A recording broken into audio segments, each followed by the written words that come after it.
नमो भगवते वासुदेवाय। ओम नमो भगवते वासुदेवाय।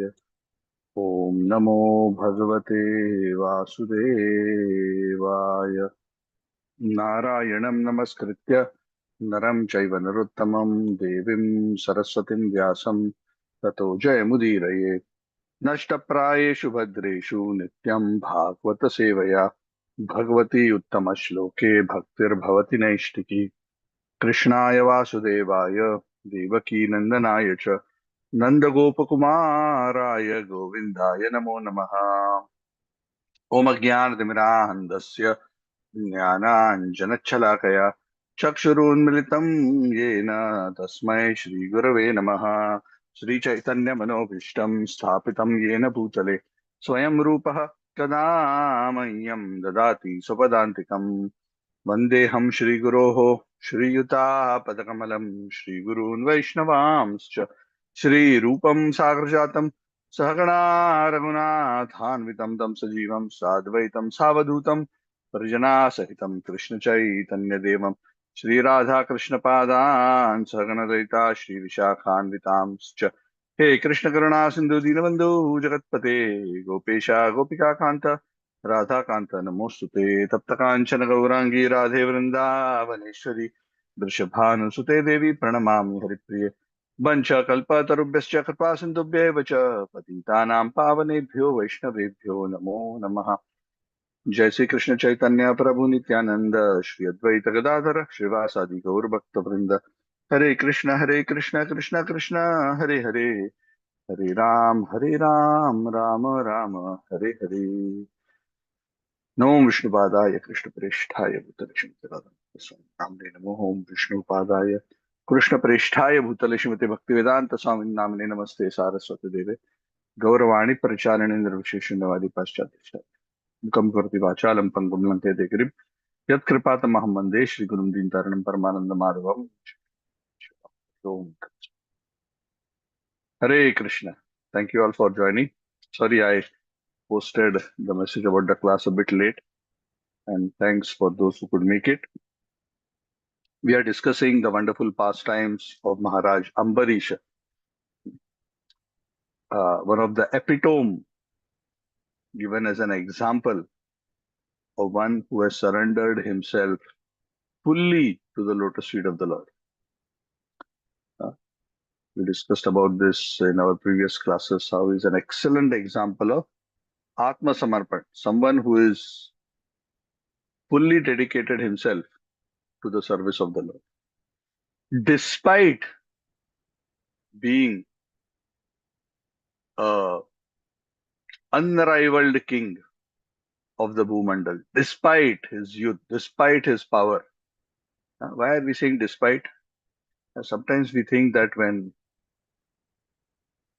we have all material opulences and everything is going wonderful, then it's so easy to surrender to the Lord. But actually,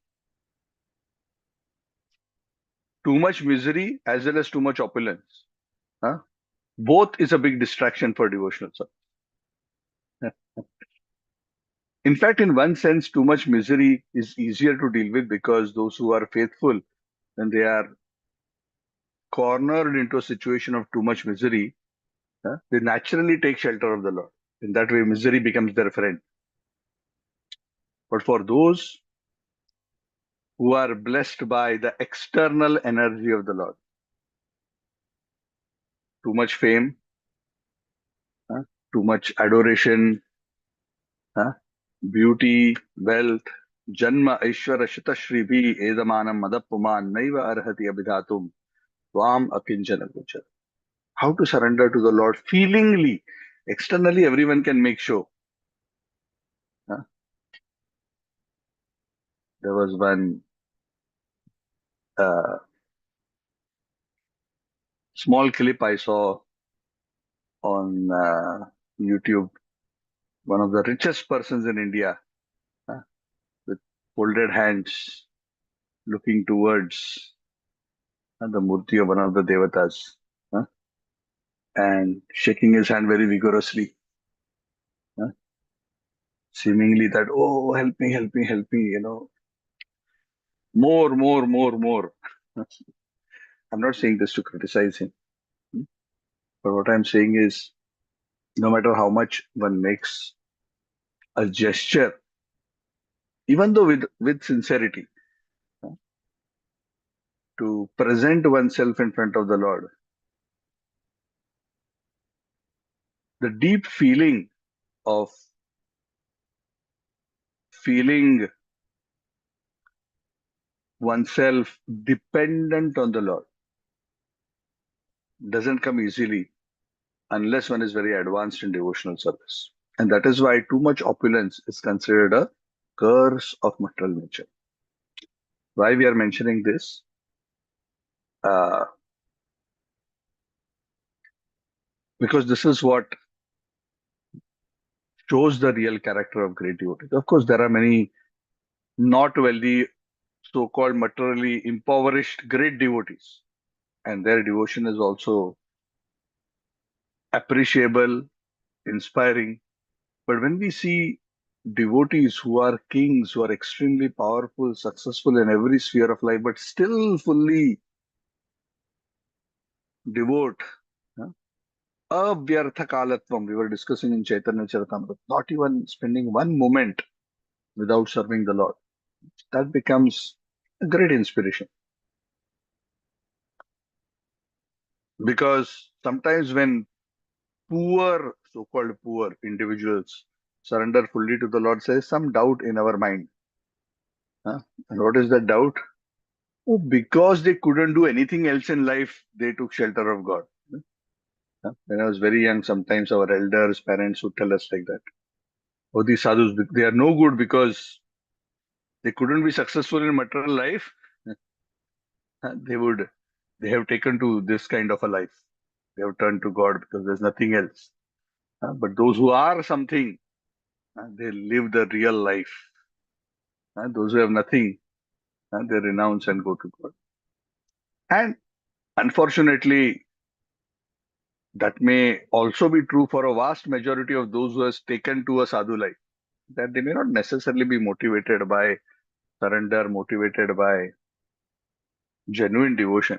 Srila Prabhupada often says, one should not take the sadhu's clothes just to uh, udara bharanaya, just to fill the stomach.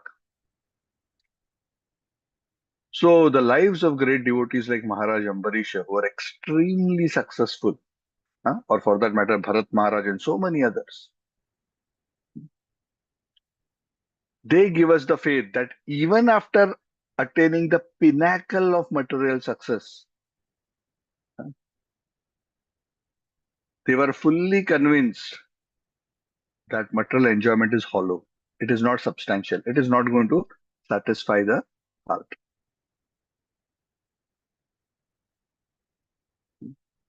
And that is very faith giving for neophyte sadhakas like us.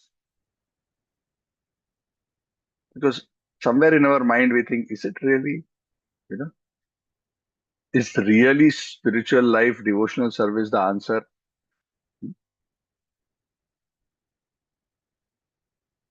So that's why these kind of great devotees, their lives are actually explained. Before I start with this chapter, this is the concluding part of this particular beautiful saga of the divine pastimes of Maharaj Ambarish, especially in his interaction with Durvasa Muni. I want to start with the last verse of this chapter. We are discussing chapter 5 of the ninth canto. And I'm mentioning this first so that we all uh, hear and chant about this pastime with great attention. That's why this time I thought rather than mentioning it at the end, I will mention it in the beginning. Shukadev Goswami says at the end of this chapter, by the grace of the Lord, hmm, those who hear about the activities of Maharaj Ambarisha, the great devotee, by grace of the Lord, which means not everybody gets the opportunity to hear. So already we are fortunate. By grace of the Lord, those who hear about the activities of Maharaj Ambarish, the great devotee, certainly become liberated or become devotees without delay.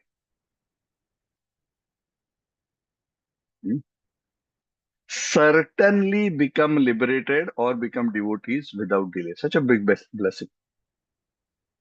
So this should be incentive enough for us to hear attentively. I know all of you are hearing attentively. The very fact that you are coming and joining, which means you are, very wonderful, devoted, dedicated devotees, but bit more impetus. Huh? That this is very, very auspicious. So we are at that beautiful juncture in this particular pastime where the great Maharaj Ambarisha, supported by his very chaste and devoted wife, they were performing this very severe Ekadashi Dwadashi Vrata.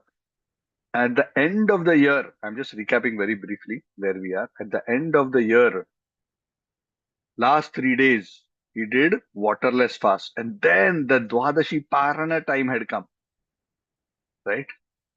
To get the proper fruit of a Vedic Vrata. There are also injunctions in the Smriti Shastras in terms of in what time period one must accomplish that particular activity. Time is a very important aspect in the Vedas. Just as ritual is important, time is also very, very important. Hmm. So, Jyotish relates to time, Kalpa relates to ritual. There are 6 Vedangas. And amongst the various Vedangas, there's Kalpa and there is Jyotisha. So, these are very important aspects of Vedic rituals because things have to be done properly and at the proper time. So, he was about to break his fast and Durvasa Muni appears. Durvasa Muni, especially known for his short-tempered nature. He appears uninvited. Very nicely, Ambarish Maharaj welcomes him, gets up from his seat, says, please have your meal. When an exalted person comes, it is the duty of everyone, what to speak of a grahastha, all the more of a grahastha, but the duty to immediately attend to him and serve. Then he said, please take bath and come. And now there was only one muhurta left. The king was thinking what to do.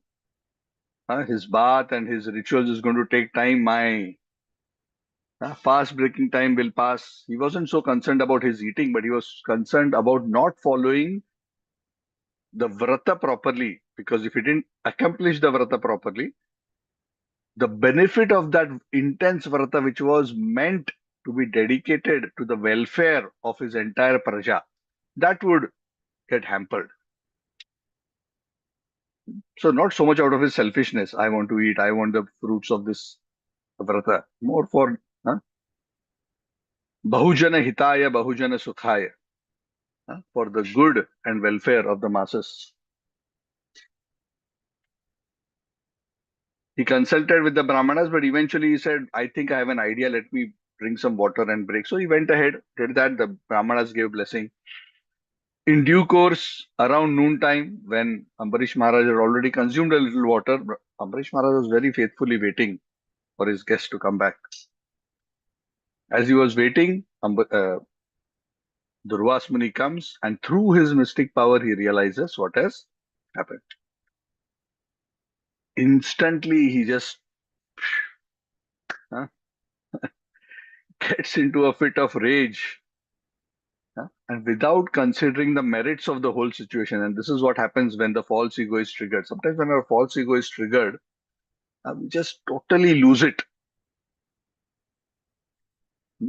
Now, when we are listening to this pastime, we can judge it because we are not directly actors in this story. We can look at it very objectively. Oh, yeah, he did this. This was the best thing to do. He tried to follow a middle path so that he takes care of both aspects. Yeah.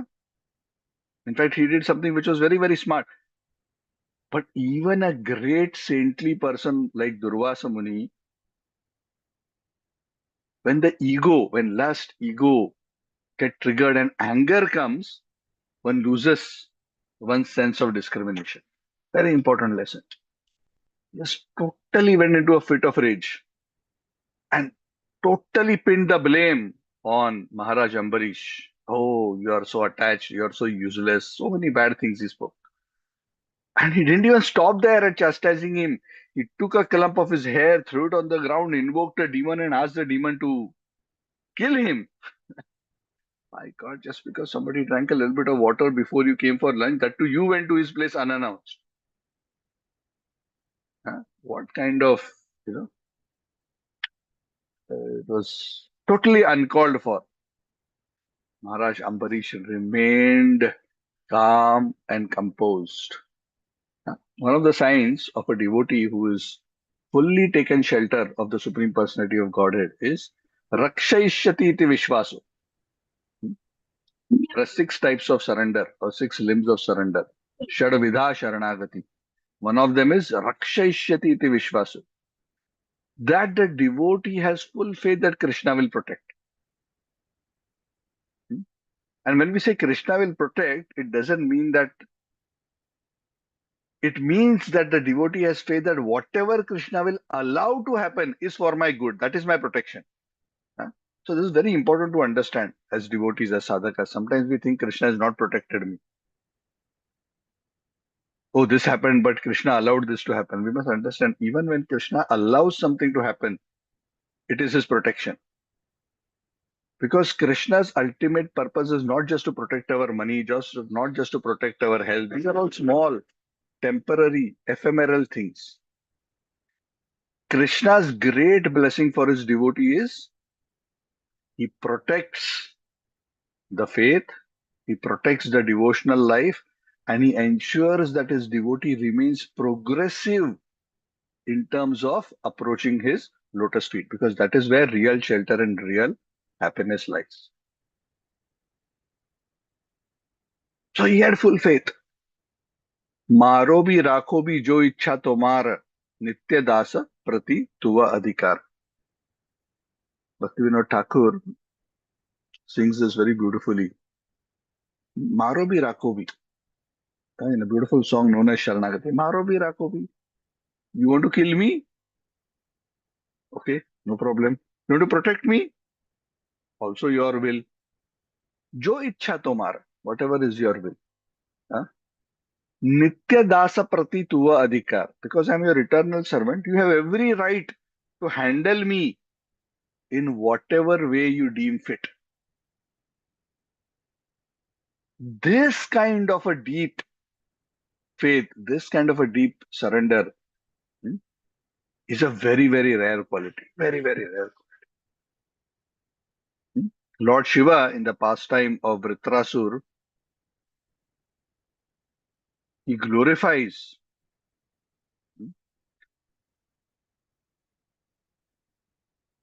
Vritrasur when he is cursed by Maharaj, by his wife Parvati. Huh? He glorifies this particular quality, hmm, of the devotees of the Lord. Narayana para sarve kutaschana na bibyati swarga apavarga narkeshu apitulyartha darshana. He tells Devi, you cursed him, cursed him. Is he disturbed? I mean, he doesn't use these words, but basically that's what he's trying to say. Huh? See? Huh? He made a small mistake, you gave a big curse. He's totally undisturbed. He accepted, he has come to your feet, he has begged forgiveness. And he's not fearful. He's not, oh, how Krishna allowed this to happen to me? Hari, oh Lord. Like in Hindi picture, they say, I did so much for you, but what is this that you allowed to happen to me? Huh? Advanced devotees don't do like that. I mean, conditioned souls like us may sometimes complain to the Lord like that because we don't have that deep faith in the Lord's protection. Narayana para sarve na kutaschana bibyati swarga apavarga narkeshu api tulyartha darshana. For them, everything is equal. Why everything is equal? If Krishna has sent me to hell, must be good for me, no? Huh? Krishna is all powerful. Huh? It's not that, oh, Krishna had some shortcoming in his power. That's why he actually wanted to send me to heaven, but I ended up in hell. Krishna's intentions were good, but his power deficit was there. Is it like that? Huh? Or can we say, oh, Krishna had a little deficit in knowledge. Only if he had consulted me, I would have told him what is best for me. Is there a knowledge deficit? Huh? Is there an intention deficit in Krishna? Intention deficit means, is he really my well-wisher? Sometimes for us, because we have limited resources, we have to ration our resources, attention amongst various people who are related, and we have to prioritize. Does Krishna actually face that kind of a challenge? No. So those who understand the omnipotent nature of the Lord and his well-wishing attitude towards his devotees, those who have that deep faith realization, they feel deeply sheltered. Rakshaishyati iti vishvaso. They are never agitated, no matter what happens. Sometimes to develop faith, for us, we want explanation from the God, from the Lord, or from his devotees. Why this happened to me? If I understand how this is good for me, then I'll develop faith. And at a conditioned level, at our level, we think like that because we don't have that implicit faith, huh?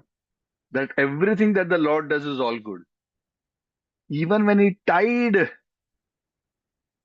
the great Bali Maharaj and apparently insulted him, in a way, humiliated or put him into a humiliating situation. The Lord didn't humiliate him, but put him into a humiliating situation. It may be seen as a big uh, setback. Ah, such a great devotee he wanted to do, but just see what has happened to him. But through that whole episode, the Lord made his character shine out, and he has entered into the pages of the Bhagavatam because of that.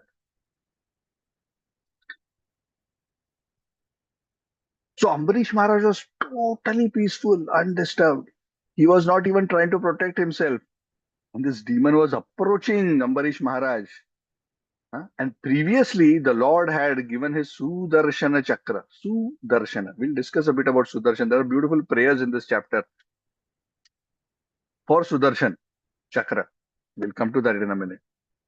He didn't do anything. He didn't try to retaliate. He said, whatever the Lord wants. Marovi Rakhovi. So the Kritya demon was approaching Sudarshan chakra. The Lord had designated. You take care of him. The Lord is more concerned about the devotee's protection than the devotee is concerned about his own protection. He is dependent. He's like a small child in front of the mother. Oh, mother, I'm dependent on you, whatever. You have to take care of me. So the Lord reciprocates accordingly. Sudarshan Chakra started. First, it killed Kritya, burnt the fiery demon to ashes, and then started chasing Durvasmani. Durvasmani was, my God, big mess. I got myself into a big mess. I think the Supreme Lord has created this Durvasa character, huh, for creating such instructive pastimes for inspiring us. Indra makes mistakes, Durvas Muni makes mistakes. These are all the Lord's arrangements. So, to cut a long story short, I'm giving the context of where we are. Durvas Muni ran throughout the universe, couldn't find shelter. Sudarshan was still chasing him. And Sudarshan was chasing him just close enough. If Sudarshan wanted, he could have chopped his head off. But that was not the Lord's desire to kill the sadhu. He wanted him to understand his mistake and understand the quality of a pure devotee. And through that pastime, instruct us all. Sudarshan was just close enough. Finally, realizing he couldn't find shelter anywhere, he went to Brahmalok. Brahma said, sorry, this is cannot be managed by me. Go to Shivaloka. He went to Lord Shiva. Shiva said, sorry. Go to Vishnu. He goes to Lord Vishnu. He says, oh, your chakra, you do something. Sorry. Huh? Cannot. The only way out, because aham bhakta paradhino. I am subservient to my devotee. Aswatantra iva. As if I am not independent. Very interesting words the Lord uses. And this is from the previous chapter. Aswatantra iva. I am fully independent. But when it comes to my devotee, I appear as if I am aswatantra.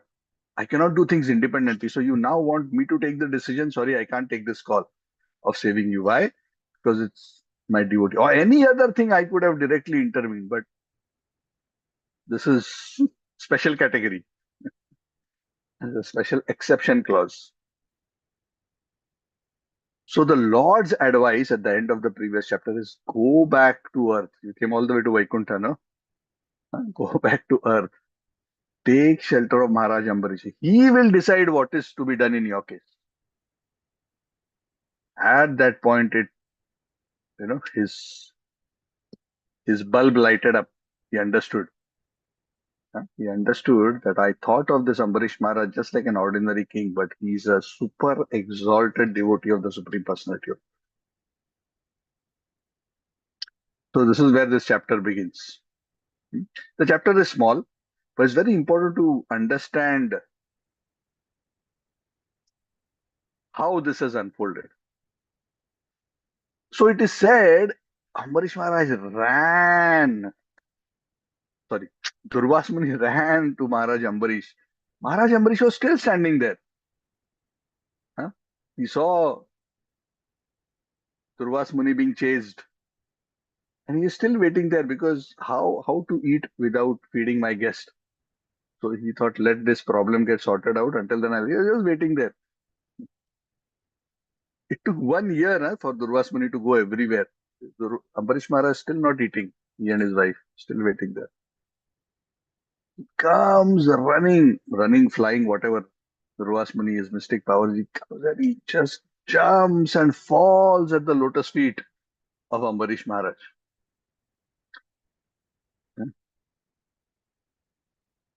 And he just held his lotus feet tightly. Save me, help me, I made a mistake.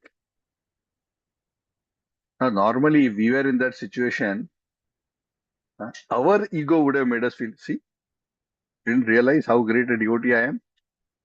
See what has happened. Krishna punished you. Hmm? Correct? Huh? We have the tendency, right? Our fault is, I am so great. He did like this to me. Why is he suffering?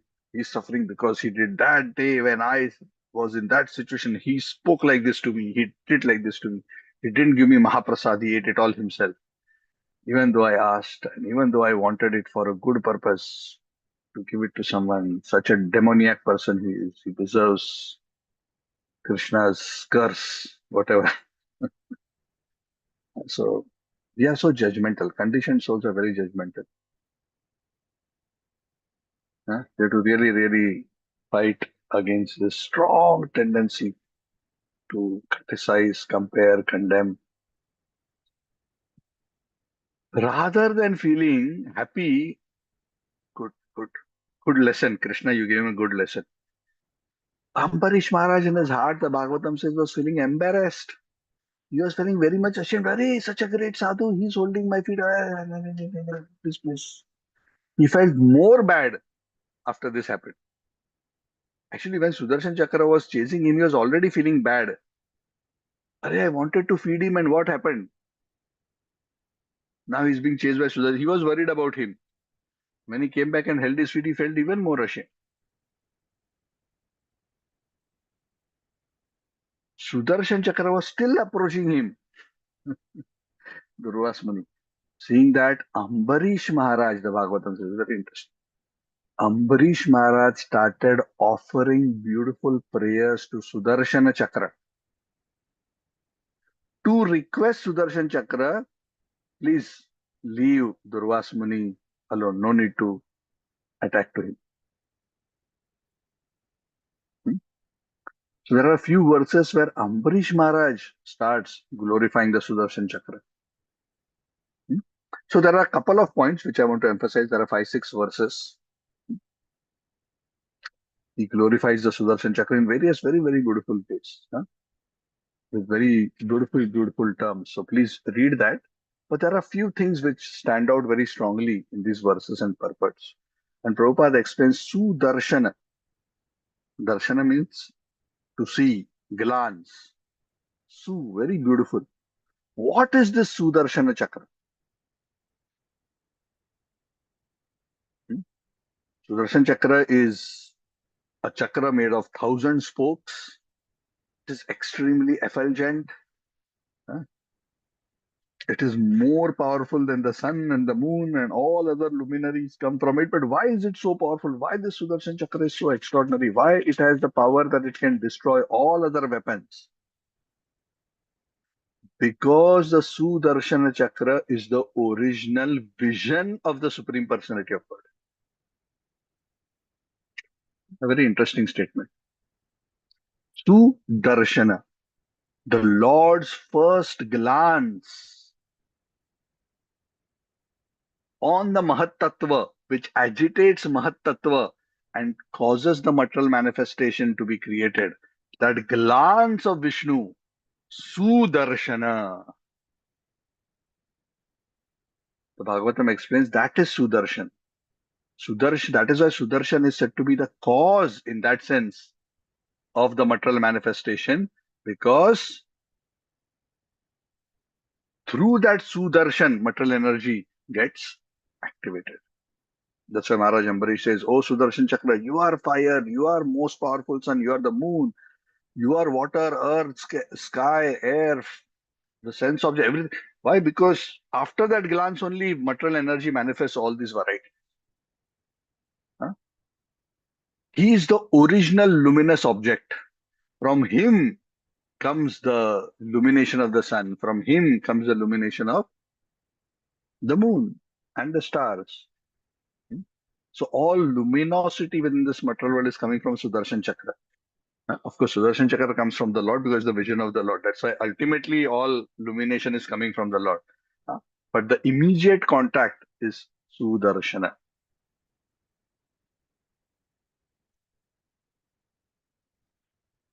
So he glorifies the Sudarshan Chakra in various ways. Hmm? And he says that your wheel with 1,000 spokes is actually like the Dharma Chakra. You are always going around to protect the principles of religion.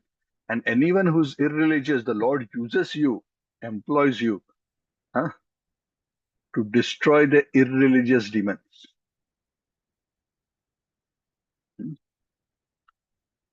And you are so powerful, you are so fast. I am offering my respectful obeisances to you.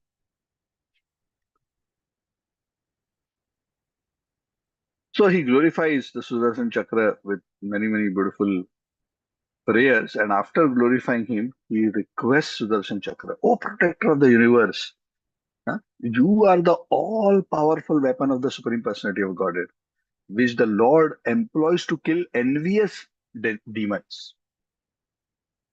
But for our good, the good of my dynasty, I am requesting you a favor, O Sudarshan Chakra. huh, Please spare this poor Brahman, hmm, because ये हमारे कुल की इज्जत का सवाल है. This is a matter of prestige of our family. It should not happen. This person has taken shelter of the feet of my feet. Even though I'm so ashamed he's doing that, he has taken and you kill him.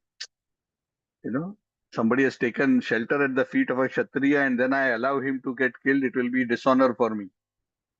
Huh? So please do. You are so great. You are so wonderful. You know all the principles of religion. You are the original glance of the Supreme Lord. You are all powerful. Please, to protect my reputation, can I please request you to spare him? Hmm?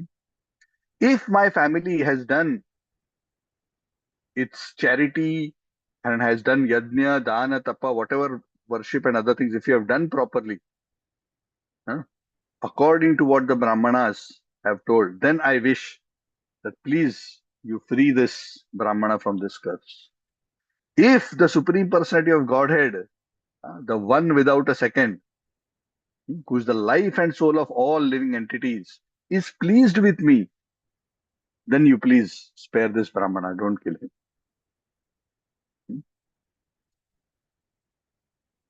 So Shukdev Goswami at this point says, when the king offered these kind of prayers to Sudarshan Chakra, huh, because of the prayers of Maharaj Ambarish, Sudarshan Chakra became immediately pacified and immediately stopped in his course and did not proceed further to burn Durvasa Muni.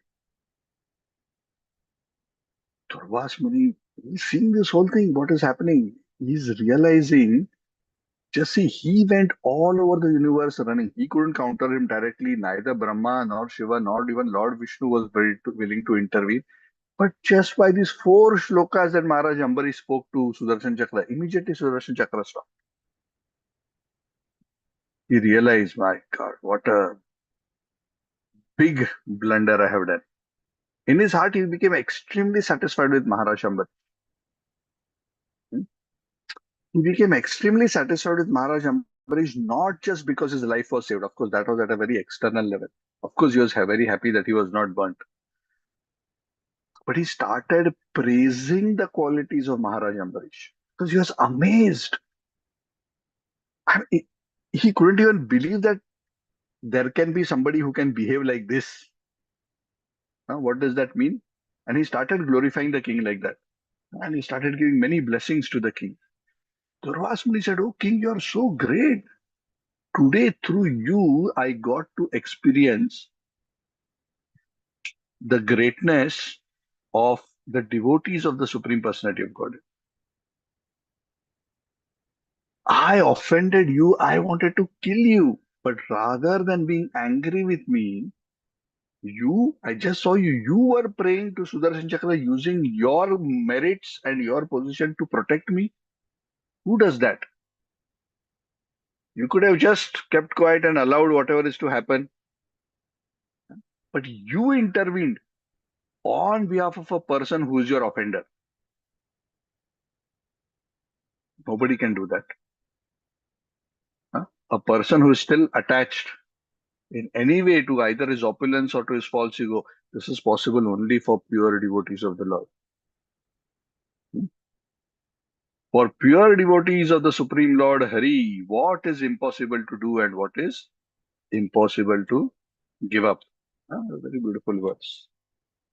दुष्कर को नु साधु नाम दुस्तजो वा महात्मनाम यही संग्रहितो भगवान सात्वताम ऋषभो Hari. What is impossible? Nothing. You are so great. You have displayed the impossible. That's why I understand you are the topmost devotee. Nothing is impossible for the servants of the Lord. That Lord, by simply hearing his holy name, everyone is purified. Okay, I made such a grave offense. I made such a big mistake. And even though you are right and you are justified, you overlooked my offenses. You saved my life. You are so kind. Uh, this is just beyond my ability to fathom. Not only that, O King, I can see this 1 year that I've been moving around. You are still standing here. You are still waiting with a folded hand. You are not even eaten. This is unimaginable. Huh? And Ambarish Maharaj said to him, "No, no, it's okay. I was just waiting. You are my guest. You had not eaten. It's not nice, no, that. Actually, because of me, all this inconvenience happened for you. Please, please come, come. I am an ordinary person. Please come inside. Huh? Let me serve you some lunch." Shambhari just downplayed the whole episode, not taking any credit for himself. This is another quality of a great devotee. Even when such super excellent qualities are displayed, the devotee always thinks of himself that all this is happening by the potencies of the Lord, by the will of the Lord. I'm simply an instrument. He doesn't take credit for this. He remains always in the mood of servant of the servant. He just invited the Muni. He saw the Brahmana as a great, as a, as a, as a respectable personality because he's a Kshatriya at a bodily level and he's a Brahmana. I must worship him properly. So very nicely, the Bhagavatam says, he fed Durvasa Muni at that point. I'm sure Durvasa Muni was extremely hungry after being chased by Sudarshan Chakra all over the world for 1 year. So he was forced to fast voluntarily for 1 year. Ambarish Maharaj had fasted. This fast was even more difficult. To fast when Sudarshan Chakra is chasing you and you are running all over the universe, no food, no water, Sudarshan Chakra continuously behind your back to burn you. That's a big austerity. So I think, interestingly, the Lord made him undergo this austerity. And voluntarily for another year, Maharaj Ambarish underwent that austerity. So he fed him sumptuously and he was very, very happy. Huh? He was so satisfied, with Maharaj Ambarish. He was satisfied with the food, the prasad.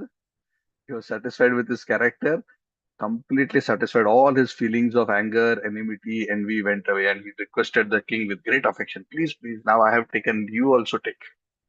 And Durvasmuni told him, I'm so pleased with you, king. It is actually my mistake, he admitted. I thought you are an ordinary king.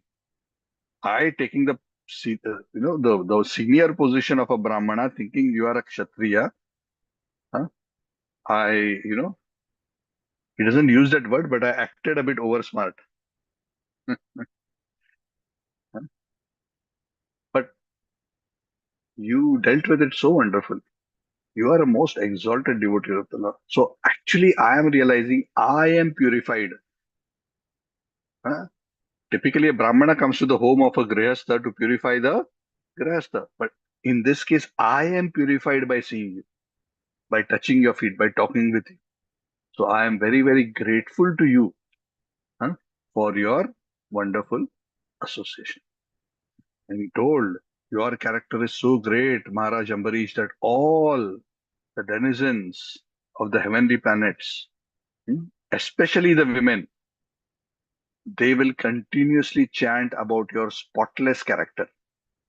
Even in this whole world, your name will continue to be sung and glorified for this extraordinary character.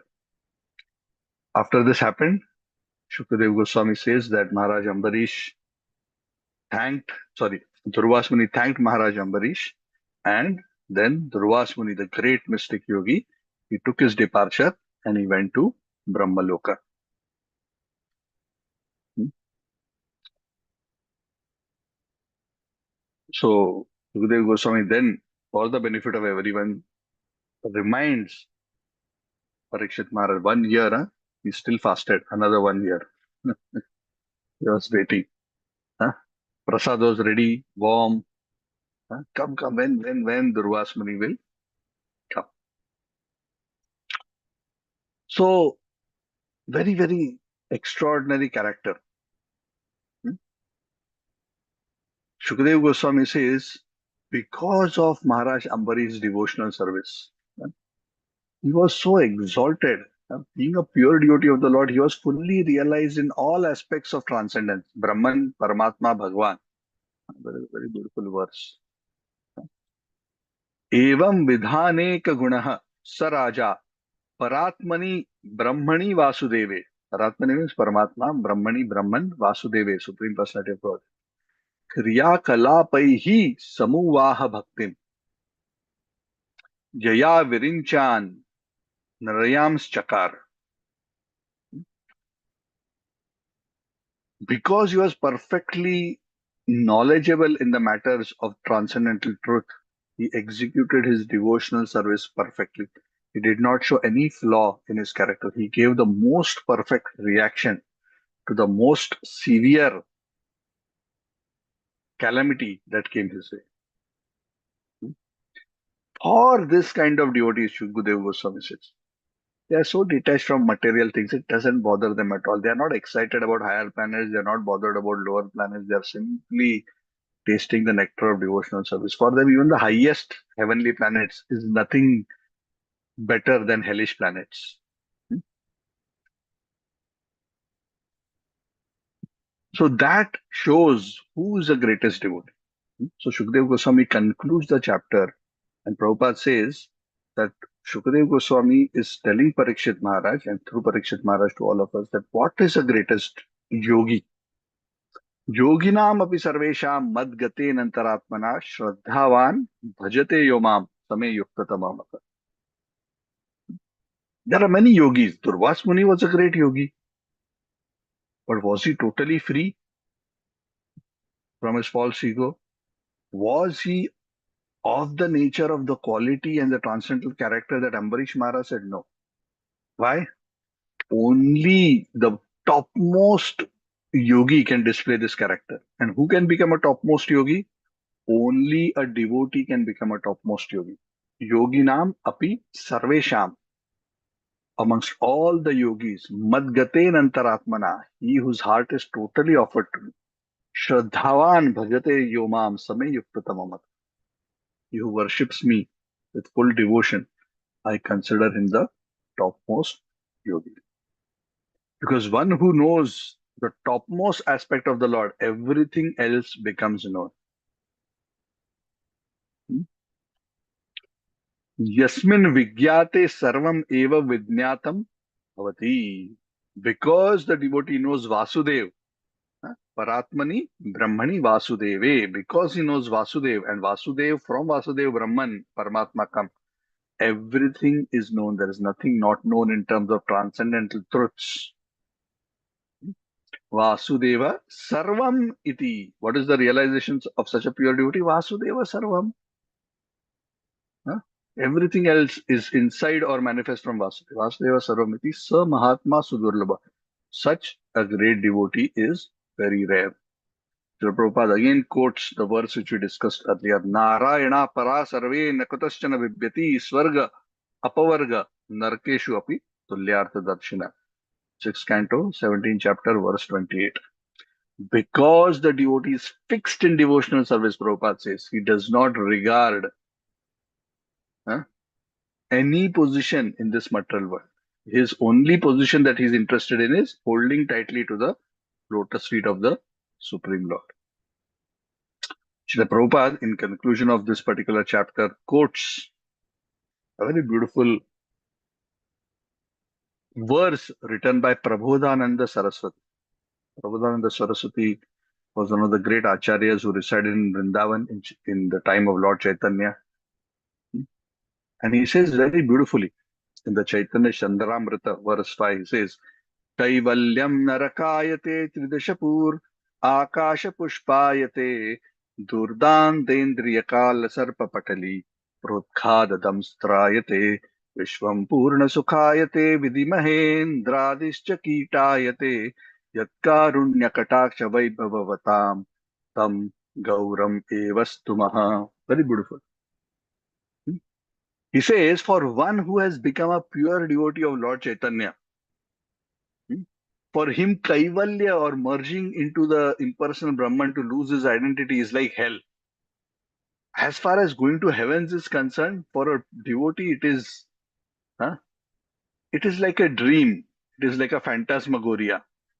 They are not interested. What is this heaven and all this? All sense enjoyment. There's no pleasure in this. As far as mystic perfections are concerned, Siddhis, he doesn't care for it a fig. Because such mystic powers automatically come for a devotee of the Lord. He is not bothered about it.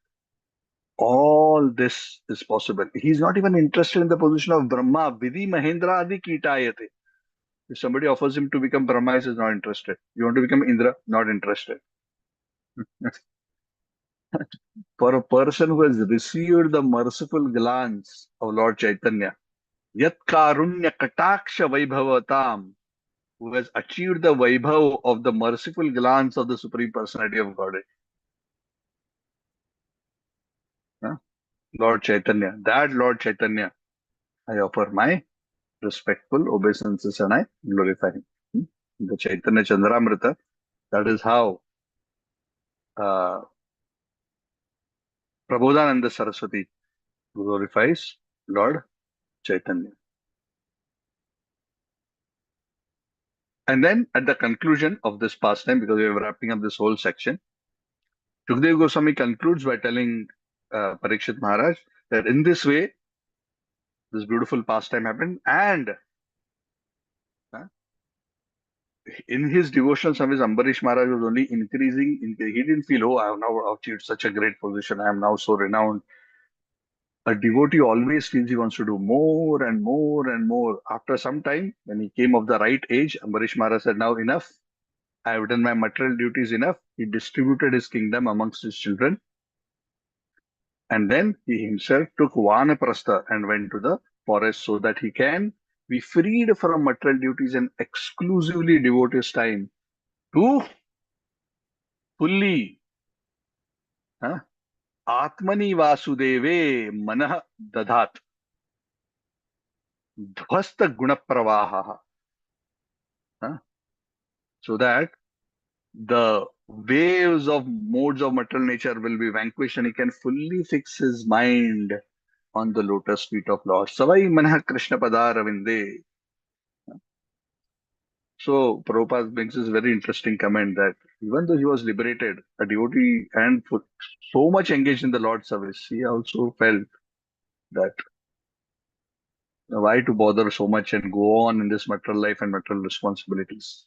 So as an ideal king, Prabhupada says, even though he was liberated, to set the right example, he took the Vanaprastha ashram. So this was another example even at a material level. And the chapter concludes by the verse that we started with. Anyone who chants this narration or even thinks of the narration about the activities of Maharaj Ambarish certainly becomes a pure devotee of the Lord. Haribo. I'm repeating, anyone who chants this narration or even thinks of this narration about the activities of Maharaj Ambarish certainly becomes a pure devotee of the Lord. So the 14, 15 of you who have connected, and there are more because many of you are connected to one connection and listening. So all of you have been blessed with this blessing that you will certainly become a pure devotee of the Lord. Huh? Of course, what is not mentioned is how soon. Huh? Now, why it is not mentioned? Because that depends on you and me. Huh? You will become now that you have heard this. Huh? Now, if you remain lazy, it will take a little longer. If you become Vyavasayatmika buddhi ekeha karunandan, then it will be soon. So that is on us. So Prabhupada says at the conclusion of this chapter, Vishwanath Chakravarti Thakur gives a very wonderful example to speak about the character of Ambarish Maharaj, especially this point that Parikshit Maharaj has been told by Shukadev Goswami, that just like a millionaire who has a lot of money, huh? Have you seen a person who is very wealthy says, "Na abhi ho gaya"? I'm talking about not a devotee. "Yeah, ho gaya." No, the more they have, the more they want. When they earn more, their greed increases more. There was this interview in the West. They interviewed one very, very rich person. I forgot his name. Very prominent billionaire, not millionaire, billionaire. And the lady who was interviewing him said that, can you describe in one word what your consciousness, what your heart is saying, and that you have achieved all this? And they were expecting he will say, yes, I did it. Wow, I'm so happy, ecstatic. Huh? He said, oh, you want in one word? Then he thought and he said, oh, the one word is more. More means I want more. So that is the nature of greed. The more you have, the more you want. That's why it is said material desire doesn't die simply by enjoyment or achievement. Similarly, Vishwanath Chakravarti Thakur said, just like materialistic people want more, even when they get more, they want more. Similarly, the pure devotees of the Lord, because they taste the nectar of devotional service, even though they do a lot of service, they don't say, Abhi ho gaya, bahut ho gaya. तो मैंने बहुत किया. I did so much, enough. More, more. They also have this greed for tasting the nectar of Krishna's lotus feet. So that is a wonderful lesson. That's why the six Goswamis,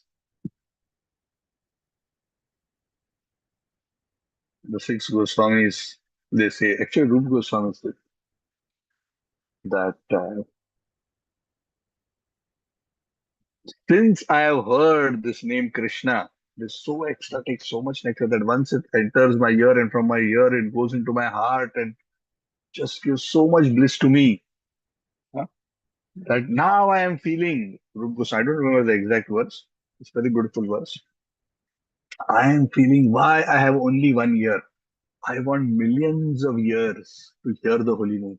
I want millions of tongues by which every tongue should say Hare Krishna, Krishna Krishna, Hare Hare, Hare Rama, Rama Rama, Hare Hare. That is the greed.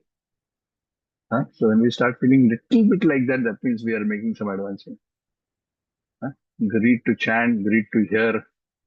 Huh?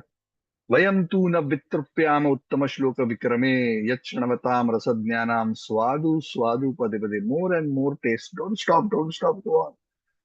Whether it is the sages of Naimisharanya or whether it is Parikshit Maharaj who's listening from Shukadeva Goswami, go on, more. Not when is, please stop your class so that I can have my lunch.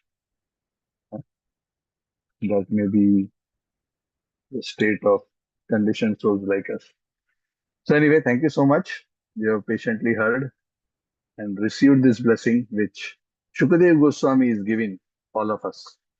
So let us all receive this wonderful blessing in our heart, and develop in our faith and develop in our devotional service. Thank you very much. The Prabhupada ki jai, Granthara Srimad Bhagavatam ki jai. Yes, Amit Prabhu, you have a question? Hare Krishna, Prabhuji. Thank you very much Hari for Bol. the wonderful class. Just a quick question. So Yes, Prabhu. this pastime of Maharaj Ambarish is in the Satya Yuga, I believe, right? I think so. I Yeah. believe so, yes. Yeah, and then there is also an episode of Durvasa Muni in the Mahabharata in the Treta Yuga, where Duryodhan purposely sent Durvasa Muni to the Pandavas Hmm. when they were in exile. So Hmm. how come Durvasa Muni is there across these ages from Satya Yuga to Treta Yuga?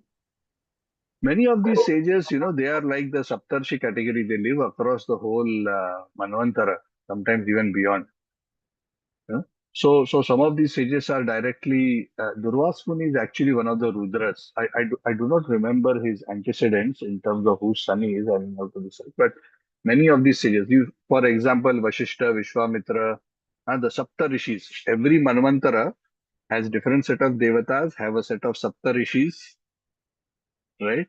Yeah, have a Manu and the Manu Putras, right? The six categories. So there are many sages who live across the Manvantara. So they are not just ordinary human beings like us. They are very, very powerful, great sages. So Vashishta, Vishwamitra, Parshuram, and so many of these great sages, Purvasmuni, they are around all the time. They are even around now. Okay, okay. Thank you, Prabhuji. So their lifespan is almost like the lifespan of the demigods. Yes. Saptarshis and these great sages are on the level of the Devatas. They are uh, they are not just ordinary human beings. They have a significant role in the universal administration. Many of them. And also we must understand that some of these sages, they are not necessarily residing all the time on earth. Some of them are so powerful mystic yogis, they are residing. It is said, no, he went to, after this episode with Maharaj Ambarish, he went to Brahmalok.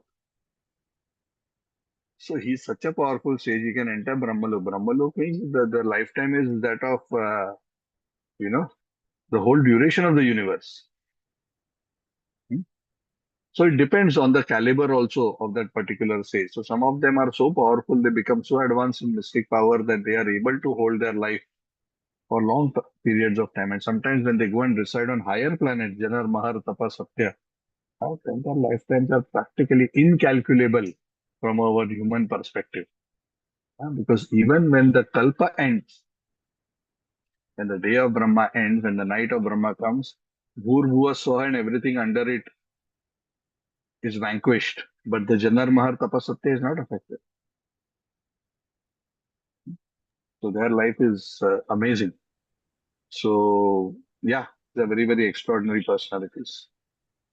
Thank And Durvas Muni, yeah, and Durvas Muni is very special.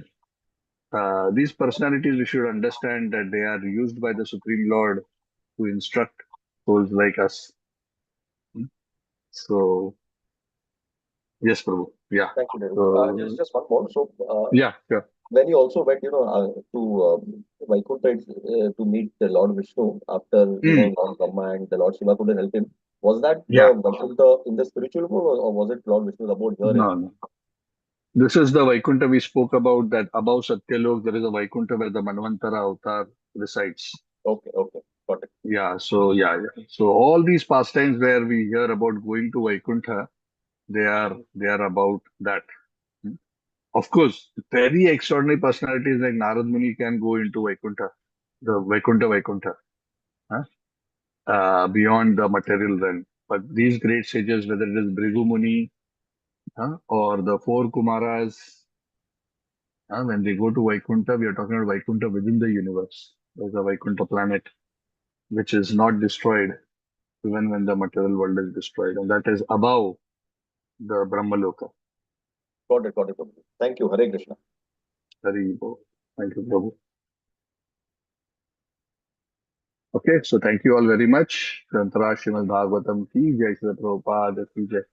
So Jai. Krishna willing, we will discuss Chaitanya Charitamrita on Tuesday. Stay tuned. Thank you, Ankan, Hare Thank Krishna, you. Hare Krishna Prabhu. Thank Hare you Madan Krishna, Prabhu. Mohan Prabhuji. Hare Prabhu, Sneha Krishna. Mataji, Hare Krishna Sri Devi Prabhuji. Mataji, Tarun, Sarva Lakshmi Mataji, Suraj Hare Prabhu, Krishna. Shalini Mataji, Hare Haribo, Krishna Prabhuji. Srini Hare Krishna Mataji, thank you so Prabhu. much. Sudhir Hare Sundar Krishna Prabhu. Prabhu, Thank you. Sridhar Prabhu, thank you. Sachitra Krishna Prabhuji. Mataji also, and Anand Sundari Mataji as Xiaomi 25080. Thank you. So thank you all. I will, Krishna willing, see you all soon. Srila Prabhupada की जय, Jai. Samaveda गौर भक्तवृंद की जय, अम्बरीश महाराज की जय, Jai. Durvasa मुनि की जय. Jai. Hey. Thank you, Prabhuji. Hari